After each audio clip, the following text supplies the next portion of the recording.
అందరికీ నా పేరు నేను. సో మేము 5 సంవత్సరాల నుండి మందిరానికి వస్తున్నాము. దేవుడు ఎంతో విచిత్రంగా మమ్మల్ని మందిరానికి నడిపించారు అనమాట. మేము ఇల్లు వెతుక్కుంటూ వస్తే ఆ టైంలో ఈ మందిరాన్ని చూడటం జరిగింది.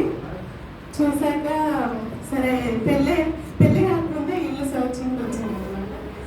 సో పెళ్ళి అయ్యాక ఈ మందిరానికి వెళ్దాము, తెలుగు మందిరం కదా అని మాట్లాడుకొని వెళ్ళిపోయాము. 1 month తర్వాత వచ్చి వెతుకుతుంటే ఎబినేజర్ చర్చ్ అనే పేరు గుర్తుంది కానీ మందిరం పేరు గుర్తులేదు.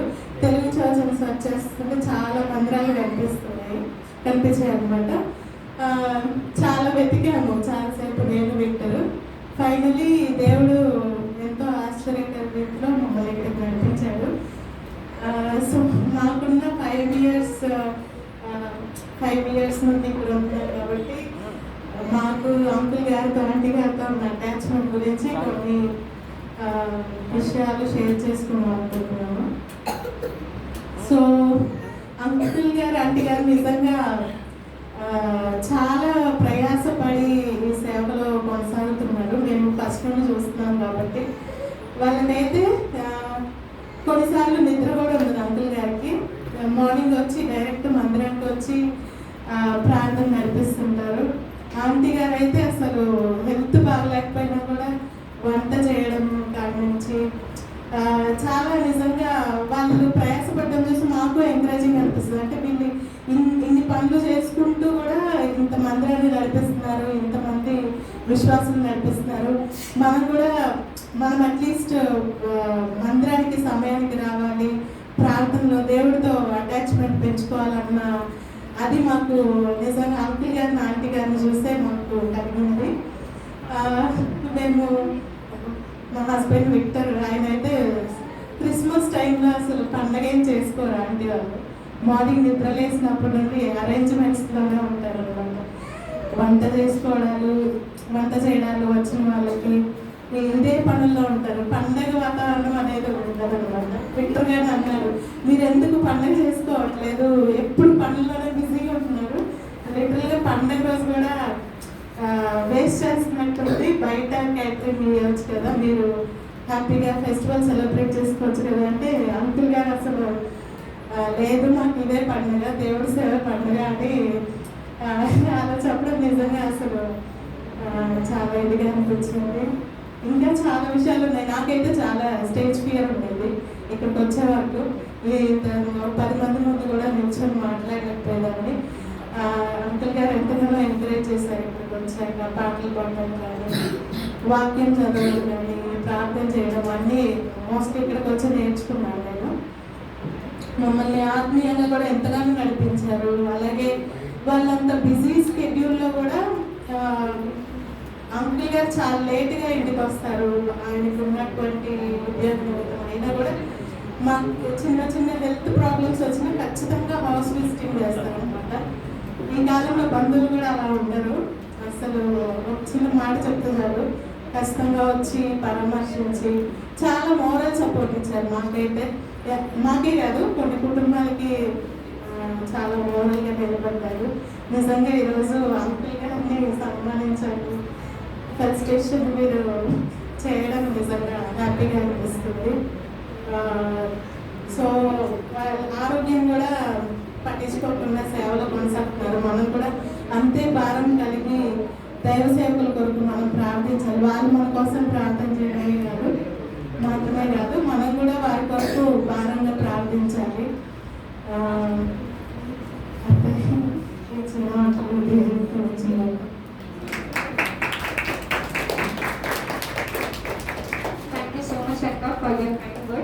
సో మనం ఎంతో అదృష్టవంతులం కదా ఇటువంటి దైవజనుడికి కలిగి ఉన్నందుకు. సో నెక్స్ట్ స్వాతి అక్క కొన్ని మాటలు పాస్టర్ గారి గురించి పంచుకోవాల్సింది కోరుచున్నాను.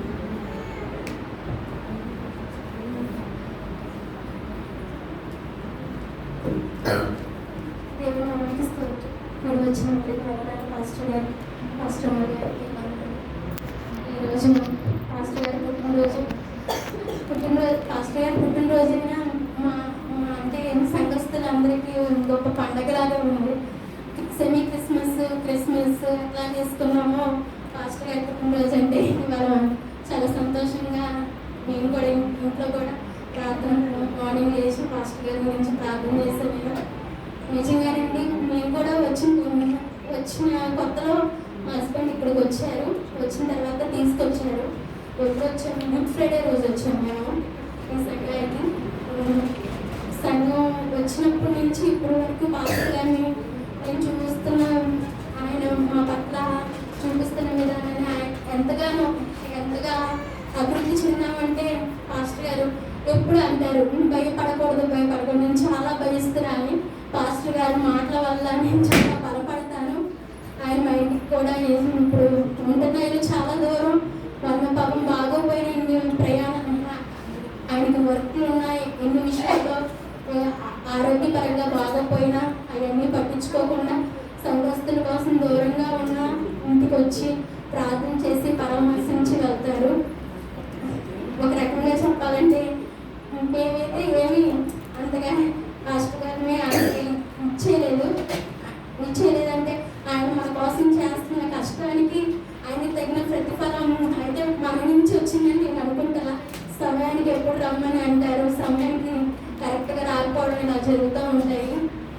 ఆయన మాటలు సంఘ కాపరంటే చాలా ఆయన దేవుడే ఆయన నోటి నుంచి పలికిస్తున్నట్టు మనం అందరం వినాలి ఆయన మాటలు. ఇంకా ఎన్నో విషయాలు చెప్పాలి. పాస్టర్ గారిని చూస్తుంటే నాకు ఫస్ట్ చూడంగానే మా నాన్నగారు అలాగే ఉంటారు. హైట్ కొంచెం ఆ కలరు అది అలాగే హెయిర్ స్టైల్ అలాగే ఉంటారు. మా నాన్నగారు అలాగే అనిపిస్తారు. ఆంటీ గారి కన్నా పాస్టర్ గారితో నేను కొంచెం ఫ్రీగా మాట్లాడతాను. అంటే తొందరగా జెంట్స్తో మాట్లాడలేము, కానీ పాస్టర్ గారితో నాకు ఏదైనా బాగోపోయినా ఫ్రీగా చెప్పడం కానీ అట్లాగా అంటే అంత క్లోజ్గా అనిపిస్తారు, మనసుకి దగ్గరగా. ఇంకా పాస్టర్ గారి పరిచర్యలో ఇంకా బాగా అభివృద్ధి చెందాలని, ఇంకా ఇంతవరకు చాలామంది జనాలు వచ్చేవాళ్ళు ఇప్పుడు రావటం లేదు. అంటే వాళ్ళకు ఉండే బలహీనతల వల్ల ప్రాబ్లమ్స్ వల్ల రావట్లేదు. పాస్టర్ గారు పోయినసారి సెమీ క్రిస్మస్కి అన్నారు. ఈ సంఘం మొత్తం చర్చ్ అంతా ఎక్కువ మందితో ఉండే అంత భారం కలిగి నేను దేవుడికి సమయాన్ని అంత ఇవ్వట్లేదేమో, ఇంకా నేను ఇంకా ఎక్కువ కలిగి ఉండాలని నేను దేవుడిని అదే స్థుతిస్తున్నాను.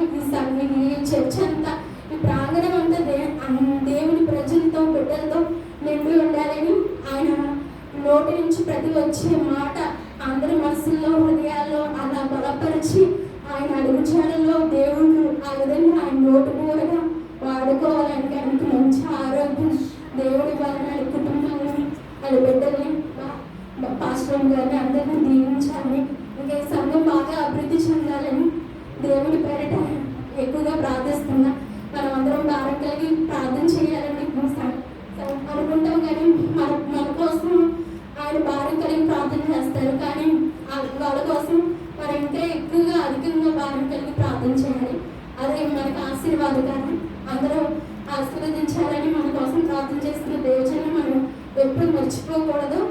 వాళ్ళ కోసం మన ప్రార్థన విద్యార్థులు చేస్తున్నప్పుడు ప్రార్థన చేయాలి.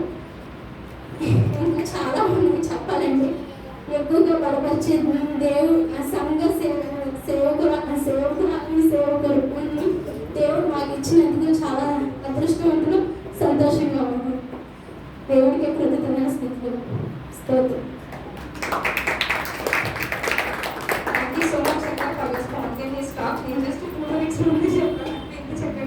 చెప్పారు. సో సేవకుల నుంచి వచ్చే మాట దేవుడు రూఢీపరుస్తారంట. సో అంకుల్ అక్కడ బాగుంటే దగ్గర మాట్లాడుతున్నా ఈరోజు కూడా చెప్పారు కదా, రెండంతలుగా మేలు.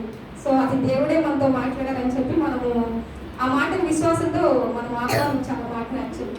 సో ఇప్పుడు నెక్స్ట్ యూత్ తరపున నుంచి మౌనిక మాట్లాడుతున్నాం.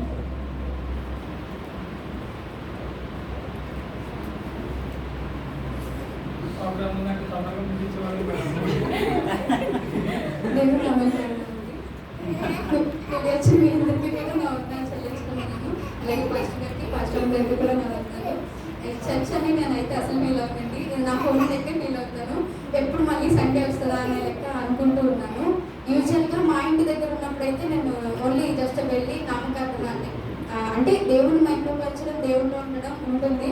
కాకపోతే చర్చ్ ఫ్యామిలీ పరంగా వెళ్ళి మళ్ళీ వచ్చేసేది ఉంటుంది. నేను నా లైఫ్లో నేను కోరుకున్నవన్నీ జరిగిందంటే ఇది మొదటి సంఘం అండి. అలాగే నేను ఒకటే ఫీల్ అవుతూ ఉంటాను, పాస్టర్ గారు విక్కి మర్చిపోయారేమో అనుకొని.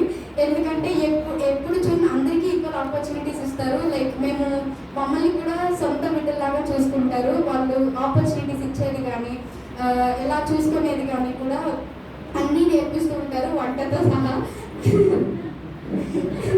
అందుకు దేవునికి వందనాలు చెల్లించుకుంటున్నాను. ఇంత మంచి తల్లిదండ్రులు లాంటి పాస్టర్ గారిని మాకు ఇచ్చినందుకు ఆయనకి వందనాలు చెల్లించుకుంటున్నాను. అలాగే ఏం చెప్పాలో కూడా నాకు తోచట్లేదు, కానీ ఇచ్చినంతటికి కూడా ఆయనకి మాత్రం కృతజ్ఞతాస్తుతులు చెల్లించుకుంటున్నాను. పాస్టర్ గారిని నా హృదయపూర్వక జన్మదిన శుభాకాంక్షలు. వందనాలు.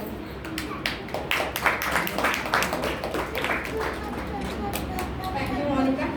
లాస్ట్ కిరణ్ అన్న కూడా వచ్చి మాట్లాడుతారు.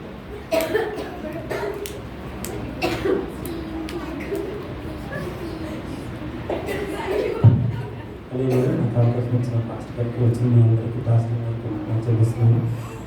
నేను మేలో వచ్చాను లాస్ట్ ఒక 2023లో. నేను సింపుల్గా చెప్పేస్తే ఒక 1 minute అయితే నేను చర్చికి రావడం నిజంగానే అక్కడ ఎలా అయిందో నాకు కూడా అలాగే. ఇంకా నేను అటువైపు టెక్ మహీంద్రా వైపు ఉన్నాను. టెక్ మహీంద్రా వైపు ఉంటే నేను ఒకరోజు ఆదివారం చర్చికి వెళ్ళలేదంటే నాకు ఇంట్లోనే జనరల్గా అలవాటు ఎలా చేసిందంటే ఆదివారం వచ్చిందంటే ఇంక అయిపోయింది, మా అమ్మ స్టార్ట్ చేస్తారన్నట్టు ఉంటాను నేను. కరెక్ట్గా 6 గంటలు అయిందంటే ఇంకా మా అమ్మ వదలెక్కడం, మనం చర్చికి పోవాలా. 9:30కి చర్చు 10 చర్చి కానీ అమ్మ ఇంట్లో అలా అలవాటు చేసి ప్రార్థన చేయించాడు. అయితే నేను ఇంక బయలుదేరాని అటు నుంచి మొత్తం జిఎస్ పాలి మొత్తం అంతా తిరిగేస్తూనే ఉన్నాను. తిరిగేస్తూ ఉంటే సాటర్డే అంతా కరెక్ట్గా నేను ఫ్రైడే దిగాను. సాటర్డే స్టార్ట్ చేద్దామని చెప్పి సాటర్డే హాలిడే మొత్తం అంతా తిరుగుతూనే ఉంటే ఇంకా దొరకలేదు. ఎంత చెక్ చేసినా ఒక చర్చ్ ఉంది, అదేమో సాటర్డే తెలుగు వర్షిప్ ఉంది, వెళ్తేనే అన్నాడు అదేం జరగదంటే ఓన్లీ కన్నడే జరుగుతుంది అన్నాడు. అయితే ఇంకా అబ్బో బాబు చర్చి పోయేట్టుందిరా బాబు, ఇంకా ఇప్పుడు అమ్మకేం చెప్తారు, ఫస్ట్ చర్చి మానేస్తున్నాను నెక్స్ట్ కదా అమ్మకేం చెప్పాలి అని చెప్పేసి ఇప్పుడు కన్నడ నాకు రాదు అని చెప్తే ఏమంటాడని చెప్పి ఇంకా ఏం చేద్దామని త్వరగా తయారైపోయి 6 గంటల నుంచి చర్చ్ అంతా తిరుగుతూ ఉంటే ఏదో మెసేజ్ వస్తే ఇక్కడ ఇమేజ్ చర్చ్ ఉంది కనబడితే ఆ పక్క నుంచి చర్చ్ ఉంది. నేను మళ్ళీ తిరిగిపోయాను వెనక్కి తిరిగిపోయి మళ్ళీ ఇంకేదో చర్చ్ ఉందని చెప్పి మళ్ళీ దాని చుట్టూ అలా మొత్తం తిరిగి వచ్చిన తర్వాత నేను మళ్ళీ ఇక్కడికి వచ్చి కానీ 10:30 అలా అయింది. 10:30కి పాస్గా వాకింగ్ స్టార్ట్ చేశారు క్వార్టర్లెస్ వరకు. అప్పుడు నేను వాళ్ళు వచ్చి కూర్చున్నాను. అంటే దేవుడి కార్యాలు ఎలా ఉంటాయంటే ఇంకా మనం చెప్పలేము. ఆ టైంకి నేను చర్చ్ మా ఇంటి చర్చ్ కన్నా మేము 10 years నుంచి వెళ్తున్నాం మా దగ్గర వైజాగ్లో చర్చ్.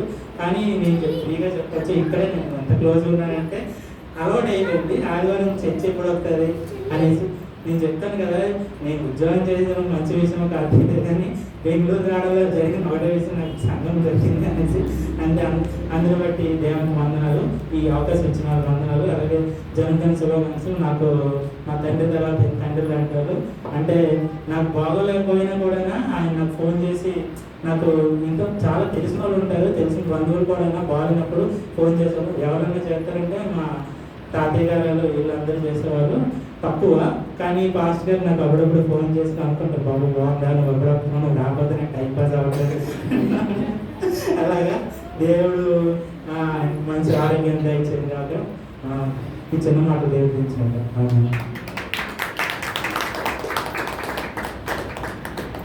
సో మచ్ అన్న. సో మీ అందరికీ నా హృదయపూర్వక వందనాలు. సారీ పాస్టర్ అంటే నేను సేపు కూర్చోబెట్టాను. So will start the session. First kids పై అందరికీ ఫ్లవర్ ఇస్తాను.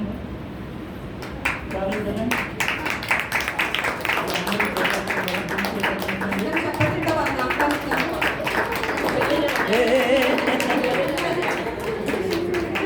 ఇటు రండి ఇలా పక్కకి రండి.